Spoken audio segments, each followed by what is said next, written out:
اور تو لکھ دے کہ عمر بن عبدالعزیز تیرے بعد خلیفہ ہے, اور اس کے بعد تو لکھ دے کہ عمر بن عبدالعزیز کے بعد میرا جو بھائی چھوٹا ہے یزید اور ہشام وہ خلیفہ ہے, تو ان کو بھی امید لگ جائے گی چلو 80-60 باری بھی آ جائے گی.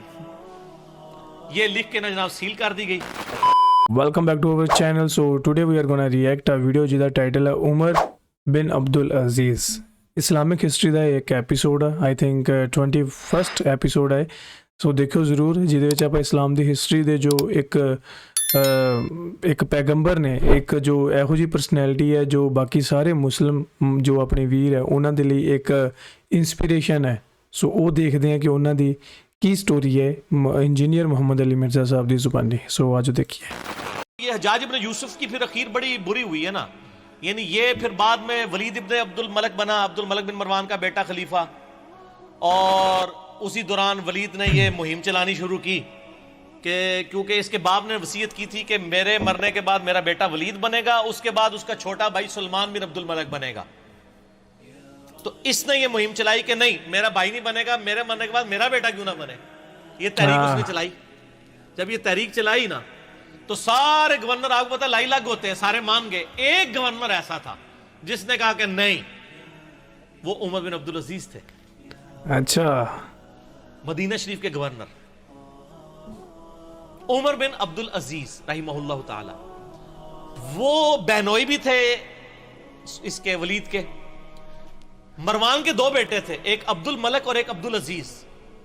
عبدالعزیز کا بیٹا عمر بن عبدالعزیز ہے, یہ بھی مروان کی اولاد ہے.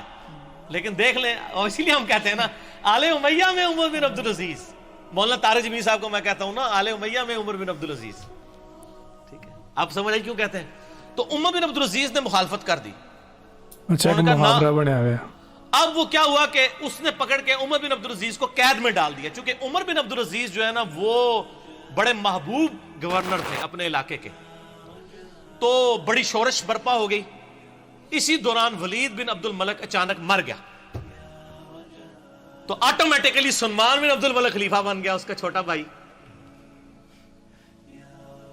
اور ان کی بہن تھی فاطمہ, وہ عمر بن عبدالعزیز کی بیوی تھی. اس لیے کہتے ہیں فاطمہ سے زیادہ طاقتور عورت کبھی نہیں گزری, کہ جس کا باپ بھی 3 براعظموں کا خلیفہ, جس کے 4 بھائی 3 براعظموں کے خلیفہ, اور جس کا خاوند بھی 3 براعظموں کا خلیفہ. اور بڑی درویش عورت تھی وہ فاطمہ بنت عبد الملک بن مروان. تو فاطمہ جو تھی نا درویش عورت, اس کی بیوی. اب وہ سلمان بن گیا خلیفہ. سلمان جو خلیفہ بنا تو اس کو یہ چیز معلوم تھی کہ میری خلافت میں سب سے بڑی کنٹریبیوشن عمر بن عبدالعزیز کی ہے. ٹھیک ہو گیا. یہ اس کے دماغ میں تھا کہ اگر عمر بن ਇਹ ਸਲਮਾਨ ਉਹਨਾਂ ਖਲੀਫਾ ਦੀ ਗੱਲ ਕਰ ਰਿਹਾ ਜਿਹੜੇ ਕਿ ਇਸਲਾਮ ਦੇ ਵਿੱਚ 4 ਖਲੀਫਾ ਹੋਏ ਆ, ਜਿਨ੍ਹਾਂ ਚੋਂ ਸਲਮਾਨ ਇੱਕ ਨੇ, ਉਹੀ ਨੇ ਜਾਂ ਕਿਸੇ ਹੋਰ ਦੀ ਗੱਲ ਇੱਥੇ ਕੀਤੀ ਜਾ ਰਹੀ ਹੈ. ਮੈਨੂੰ ਕਮੈਂਟ ਕਰਕੇ ਦੱਸਿਓ, ਠੀਕ ہے.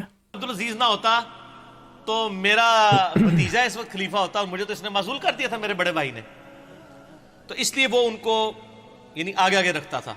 مسجد نبی شریف کی امامت بھی کراتے تھے. انس بن مالک کے بارے میں سنن نسائی میں آتا ہے کہ میں نے رسول اللہ صلی اللہ علیہ وآلہ وسلم کے بعد بڑے عرصے کے بعد کسی ایسے شخص کے پیچھے نماز پڑھی ہے جو بالکل نبی علیہ السلام کے طریقے پہ ہمیں نماز پڑھاتا ہے, اور وہ عمر بن عبدالعزیز ہے. 99 ہجری میں خلیفہ بنے, اور 101 ہجری میں صرف 38 سال کی عمر میں آل امیہ نے زہر دے کے ان کو شہید کر دیا. ٹھیک ہو. تو عمر بن عبدالعزیز جب خلیفہ بنے تو یعنی یہ گورنر تھے اور سلمان خلیفہ بن گیا. پھر انہوں نے مشورہ دیا کہ حجاج ابن یوسف کو معزول کیا جائے, یہ ظالم آدمی ہے. اس نے کہا حجاج نام کے جتنے بندے ہمارے گورنمنٹ میں ہیں سارے معزول, جیلوں میں ڈلواؤ ان کو. ٹھیک ہو گیا. اب جب یہ جیلوں میں گئے نا تو محمد بن قاسم کا بھی رگڑا لگ گیا, جس نے یہاں پہ, وہ حجاج ابن یوسف کا کیا تھا, رشتہ دار تھا نا, بانجا تھا نا, بانجا یا بھتیجا. تو اس کو پھر مفتے میں رگڑا لگ گیا, اس کو پھر بلا کے جیل میں ڈالا گیا. وہ کہتے ہیں نا جی وہ نباز جیل ہی پاتا سی, اس لیے کہ پیچھے خلیفہ چینج ہو گیا تھا. تو حجاج ابن یوسف کے جتنے بھیجے ہوئے تھے نا, اس کو چونکہ وہ گورنری سے گیا تو اس کے بھی سارے فرستادے فارغ ہو گئے.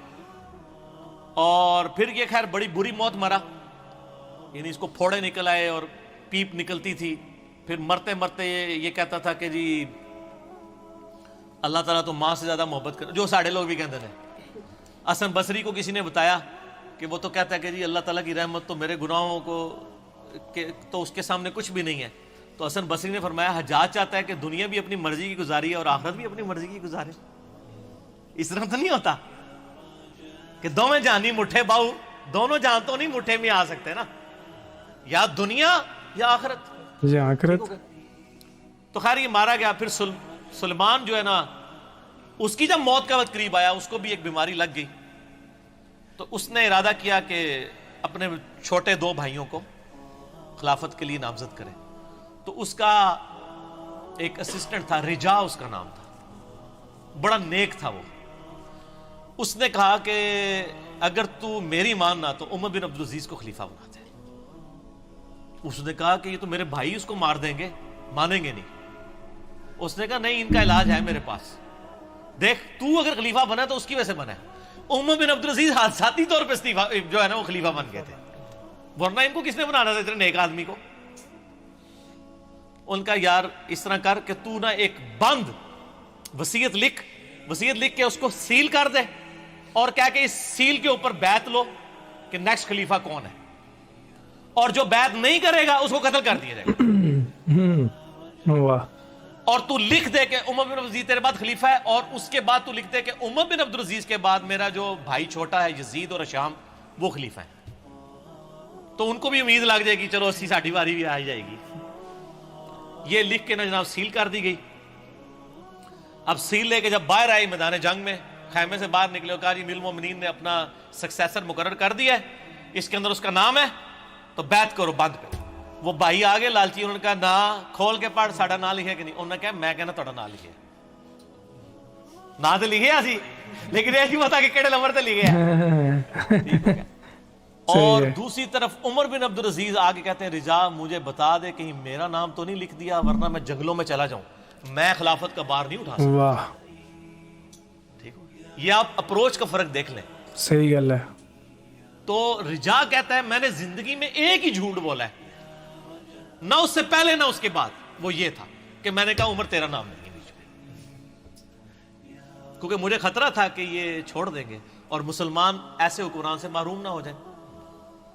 کہتے ہیں جب وصیت کھولی گئی, جب پڑھ کے سنائے گی عمر بن عبدالعزیز, تو عمر بن عبدالعزیز جو ہے وہ بے ہوش ہو کے گر پڑے. 2 بندوں کے سہارے, ایک 35 سال کا نوجوان 2 بندوں کے سہارے لا کے منبر تک لایا گیا پہلا خطاب کرنے کے لیے, اور آل امیہ کے چہرے لٹک گئے. لیکن جب پڑھا کہ ان کے مرنے کے بعد وہ بھی بنیں گے تو ان کو امید لگ گئی. ان کا چلو ٹھیک ہے ساڈا یار بہنوئی ہے نا 100 کرو کیڑا باہر دا بندہ ہے, ٹھیک ہو گیا. دادا تو ساڈا مروان ایک ہی ہے نا, ٹھیک ہو گیا, پردادا. تو یہ پورا معاملہ ہوا. عمر بن عبدالعزیز رحمہ اللہ تعالی ورضی اللہ تعالی عنہ وعلیہ السلام یوں خلیفہ بنے. پھر سر 2 سال صرف ان کو رہنے دیا ہے, 2.25 سال, جتنی حضرت ابوبکر کی خلافت کا ٹینیور ہے نا اتنا ہی ان کا. اور دیکھ لیں اسلام میں 5 خلفاء ابو بکر, عمر, عثمان و علی اور حسن ابن علی کے بعد 6ٹھا خلیفہ ان کو مانا جاتا ہے.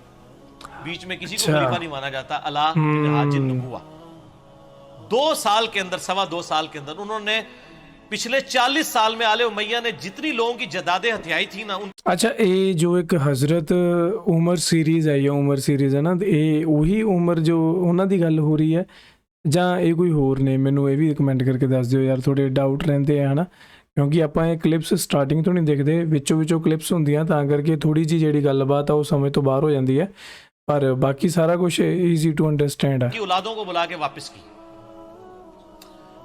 جو جاگیر فدق تھی وہ بنو ہاشم کے حوالے کر دی, اور ممبروں پہ جو پچھلے 60 سال سے سب و شتم ہو رہا تھا مولا علی پر, لعنت کروائی جاتی تھی, وہ بند کروا کے ان اللہ یأمر بالعدل والاحسان یہ والی آیت خطبے میں داخل کی. اور تبدیلی آ گئی جناب, یہ تبدیلی تھی جو آئی. اور راوی کہتے ہیں کہ جی عمر بن عبدالعزیز جب خلیفہ بنے نا, اس سے پہلے تک یہ حالت تھی کہ لوگوں کی چوراہے پہ یہ گفتگو ہوتی تھی, تیرے کتنے پلاٹ ہیں اور تیرے کتنے بنگلے ہیں اور تیری کتنی بیوی ہیں. اور جب عمر بن عبدالعزیز خلیفہ بنے تو چوراہوں پہ یہ گفتگو ہوا کرتی تھی کہ تو نے اس ہفتے کتنے نفلی روزے رکھے اور کتنا قرآن پڑھا. کیوں؟ کہ جب عمر بن عبدالعزیز جمعے کی نماز پڑھانے کے لیے آتے تھے تو 10-10, 15-15 پیوند ان کے کرتے کے اوپر لگے ہوئے ہوتے تھے. تو لوگ کہتے تھے کہ یار یہ 3 براعظموں کا حکمران اگر اس حال میں رہ رہا ہے تو سر ہم کیا. میں یہی کہتا ہوں کہ آج اگر عمران خان صاحب پرائم منسٹر خود خطبہ دے رہے ہوں شاہ فیصل مسجد کے اندر سادہ سے شلوار قمیض کے اندر, تو شلوار قمیض خود بخود ہی فیشن بن جائے گا. ویسے وہ پہنتے شلوار قمیض ہی, مجھے بڑی خوشی ہوئی چائنا میں بھی اس نے شلوار قمیض پہنی ہوئی ہے, تو خود بخود کی فیشن بن جائے گا. اتنی تبدیلی آئے گی. اور لوگوں کی یہ گفتگو ہوا کرتی تھی, گفتگو تک چینج ہوگی. حکمران سے کتنا فرق پڑتا ہے. خیر پھر یہ ظاہر ایسے حکمران کی طرح ہضم ہوتے ہیں, پھر ان کو زہر دے کے شہید کر دیا گیا. لیکن انہوں نے اتنی تبدیلی کر دی تھی, اسی لیے ان کو اسلام کا پہلا مجدد کہا جاتا ہے. یہ واحد مجدد ہے اسلام کی ہسٹری میں جس کو سنی اور شیعہ دونوں مجدد مانتے ہیں.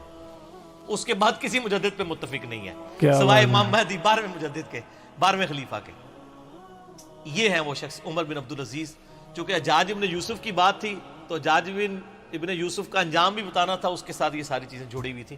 ਸਹੀ ਹੈ. ਸੋ ਗਾਇਜ਼ ਇਹ ਸੀਗੀ ਅੱਜ ਦੀ ਇੱਕ ਵੀਡੀਓ ਜਿਹਦੇ ਵਿੱਚ ਆਪਾਂ ਇਸਲਾਮ ਹਿਸਟਰੀ ਦੇ ਕੁਝ ਇਹੋ ਜਿਹੇ ਅਣਸੁਣੇ ਜਿਹੜੇ ਪਲ ਹੈ ਉਹ ਅਲੀ ਮਿਰਜ਼ਾ ਸਾਹਿਬ ਦੀ ਜ਼ੁਬਾਨੀ ਤੋਂ ਸੁਣਿਆ. ਮੈਂ ਇਹਨਾਂ ਦੇ ਬਾਰੇ ਸ਼ਾਇਦ ਇਹ ਉਹੀ ਉਮਰ ਨੇ ਜਿਨ੍ਹਾਂ ਦੀ ਸੀਰੀਜ਼ ਦੇ ਵਿੱਚ ਹਮੇਸ਼ਾ ਇਹਨਾਂ ਦੀ ਗੱਲ ਜਾਂ ਇਹਨਾਂ ਦੀ ਐਗਜ਼ਾਮਪਲਾਂ ਦਿੱਤੀਆਂ ਜਾਂਦੀਆਂ, ਪਰ ਇਹਨਾਂ ਨੇ ਦਿਖਾਇਆ ਕਿ ਆਪਣੇ ਉਸ 2-2.5 ਸਾਲ ਦੇ ਵਕਫੇ ਦੇ ਵਿੱਚ ਨਾ ਉਸ ਸਮੇਂ ਦੇ ਵਿੱਚ ਇਹਨਾਂ ਨੇ ਇਹੋ ਜਿਹੀ ਤਬਦੀਲੀ ਲਿਆਂਦੀ ਕਿ ਲੋਕਾਂ ਦਾ ਜਾਣੀ ਜੀਵਨ ਜਾਂਚ, ਉਹਨਾਂ ਦਾ ਲਾਈਫ ਸਟਾਈਲ ਸਭ ਕੁਝ ਚੇਂਜ ਹੋ ਗਿਆ. ਜਿਵੇਂ ਉਹ ਪਹਿਲਾਂ ਮੋੜ 'ਤੇ ਖੜ੍ਹ ਕੇ ਗੱਲਾਂ ਕਰਦੇ ਹੁੰਦੇ ਸੀ ਵੀ ਤੇਰੇ ਕਿੰਨੇ ਪਲਾਟ ਆ, ਤੇਰੇ ਕਿੰਨੇ ਮਕਾਨ ਆ, ਤੇਰੀਆਂ ਕਿੰਨੀਆਂ ਘਰ ਵਾਲੀਆਂ, ਕਹਿੰਦੇ ਹੁਣ ਉਹ ਗੱਲਾਂ ਕਰਦੇ ਕਿ ਤੂੰ ਰੋਜ਼ੇ ਕਿੰਨੇ ਰੱਖੇ ਆ, ਤੂੰ ਇਹ ਕੋਈ ਇੱਦਾਂ ਦਾ ਕੰਮ ਕਿੱਦਾਂ ਕੀਤਾ ਹੈ ਨਾ. ਮਤਲਬ ਜਿਹੜਾ ਇਸਲਾਮ ਨਾਲ ਰਿਲੇਟਡ ਹੈ, ਧਰਮ ਵਾਲੀ ਗੱਲ ਕਰਦੇ ਆ ਵੀ ਲੋਕਾਂ ਦੀ ਜੀਵਨ ਜਾਂਚ ਚੇਂਜ ਕਰਤੀ. ਅਤੇ ਉਹਨਾਂ ਦੇ ਕਹਿਣ ਦਾ ਮਤਲਬ ਇਹਨੂੰ ਕਹਿੰਦੇ ਕਿ ਸਹੀ ਤਬਦੀਲੀ. ਅਤੇ ਵਾਕਈ ਅਸਲ ਵਿੱਚ ਸਹੀ ਤਬਦੀਲੀ ਇਹੀ ਹੈ ਕਿ ਲਾਈਫ ਸਟਾਈਲ ਨੂੰ ਚੇਂਜ ਕਰਨਾ. ਉਸ ਖੁਦਾ, ਰੱਬ, ਅੱਲਾ, ਵਾਹਿਗੁਰੂ, ਭਗਵਾਨ ਜੋ ਵੀ ਨਾਮ ਨਾਲ ਤੁਸੀਂ ਸੰਬੋਧਿਤ ਕਰਨਾ ਚਾਹੁੰਦੇ ਹੋ ਕਿ ਉਹਦੀ ਰਜ਼ਾ ਦੇ ਵਿੱਚ ਆਪਾਂ ਕਿੱਦਾਂ ਰਹਿ ਰਹੇ ਹਾਂ, ਅਤੇ ਜੋ ਉਹਨੇ ਕਿਹਾ ਆਪਾਂ ਨੂੰ ਜਾਂ ਆਪਣੇ ਜੀਵਨ ਦੀ ਜਾਂਚ ਕੀ, ਆਪਣੇ ਪੀਰ ਪੈਗੰਬਰਾਂ ਨੇ ਜੋ ਲਾਈਫ ਸਟਾਈਲ ਆਪਾਂ ਨੂੰ ਦਿੱਤਾ, ਜੋ ਮਰਿਆਦਾ ਹੈ ਉਹ ਕੀ ਹੈ, ਉਹ ਆਪਾਂ ਫੋਲੋ ਕਰ ਰਹੇ ਹਾਂ ਕਿ ਨਹੀਂ ਕਰ ਰਹੇ. ਅਤੇ ਉਹ ਅੱਜ ਕੱਲ੍ਹ ਦੇ ਅਕੋਰਡਿੰਗ ਇੱਦਾਂ ਦੀਆਂ ਵੀਡੀਓਜ਼ ਦੇਖਣਾ ਲਾਜ਼ਮੀ ਹੈ, ਕਿਉਂਕਿ ਅੱਜ ਕੱਲ੍ਹ ਉਹ ਚੀਜ਼ਾਂ ਇੰਪਲੀਮੈਂਟ ਆਪਾਂ ਨਹੀਂ ਕਰਦੇ ਆਪਦੇ ਲਾਈਫ ਦੇ ਵਿੱਚ, ਠੀਕ ਹੈ. ਅਤੇ ਨਾ ਹੀ ਉਹਦਾ ਦਾ ਲਾਈਫ ਸਟਾਈਲ ਹੈ. ਕਈ ਲੋਕ ਜੇਕਰ ਕੋਈ ਜ਼ਿਆਦਾ ਧਰਮੀ ਬੰਦਾ ਨਾ, ਲੋਕ ਉਹਦਾ ਮਜ਼ਾਕ ਉਡਾ ਰਹੇ ਆ ਕਿ ਯਾਰ ਤੂੰ ਕਿਹੜੇ ਚੱਕਰਾਂ 'ਚ ਪਿਆ, ਇੱਕ ਹੀ ਜ਼ਿੰਦਗੀ ਹੈ, ਇਹਨੂੰ ਹੱਸ ਕੇ ਖੇਡ ਕੇ ਅਤੇ ਇੱਦਾਂ ਦੇ ਕੰਮ ਕਰੋ ਜਿਹੜੇ ਨਾ ਕੀਤੇ ਹੋਣ, ਹੈ ਨਾ. ਪਰ ਕਦੇ ਵੀ ਜੋ ਧਰਮ ਆ ਉਹ ਬੰਦਿਸ਼ਾਂ ਨਹੀਂ ਲਾਉਂਦਾ. ਉਹ ਸਿਰਫ ਬੰਦਿਸ਼ ਉਸੇ ਥਾਂ 'ਤੇ ਹੀ ਹੈ ਜੋ ਇੱਕ ਇਨਸਾਨ ਦੇ ਲਈ ਚੀਜ਼ ਮਾੜੀ ਹੈ, ਹੈ ਨਾ. ਜੇ ਉਹ ਚੀਜ਼ ਆਪਣੇ ਲਈ ਮਾੜੀ ਹੈ ਤਾਂ ਫਿਰ ਯਾਰ ਉਹ ਆਪਾਂ ਨਾ ਹੀ ਕਰੀਏ ਤਾਂ ਆਈ ਥਿੰਕ ਉਹਦੇ ਵਿੱਚ ਹੀ ਆਪਣੀ ਬਿਹਤਰੀ ਹੈ.